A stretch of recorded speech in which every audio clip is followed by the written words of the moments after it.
Malikot mga patikot, kamay malikot sa saan mo po, hindi makapasok sa langit.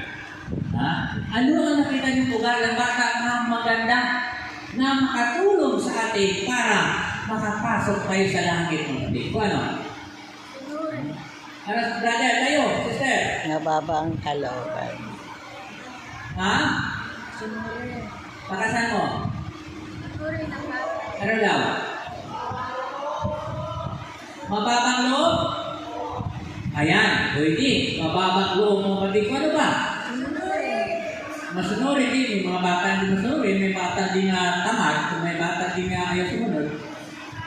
Yun, mababang loob. Isa, ano pa? Ha? Ano? Mababang loob, number 1 natin habang makabit ko, hindi siya marunong magtanim ng sama ng loob.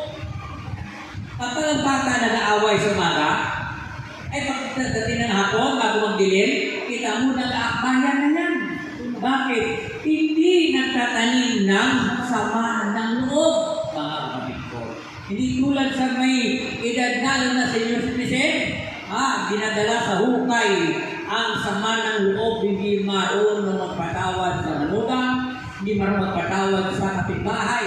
Ang bata, kapatid ko, pag nag-away ngayon, niya nakikita mo, sa balitan ng hapon, inaakbayan na niya ang kanyang kaaway. Hindi nagtatanim ng sama ng loob.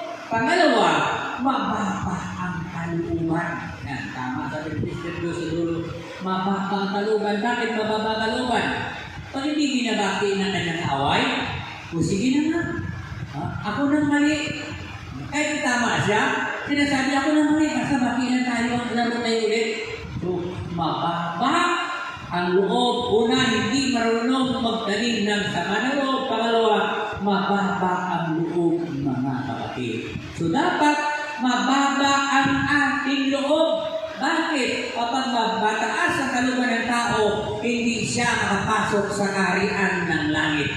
Bakit? Kaya nga ang mga eskriba, mga paresiyo, hindi makapasok sa kanilang langit. Bakit?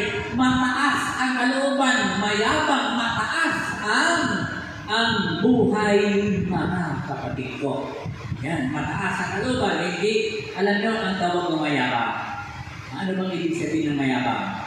Pag sabing mayabang, mga kapatid ko, laki tama, ayaw pagsabihan, ayaw sa kawan, at bilib sa sarili. Yan ang mayabang. So, yun ang ugali ng iskriba, mga kapatid ko. Kaya ayaw magpasakop, ayaw turuan. Bakit?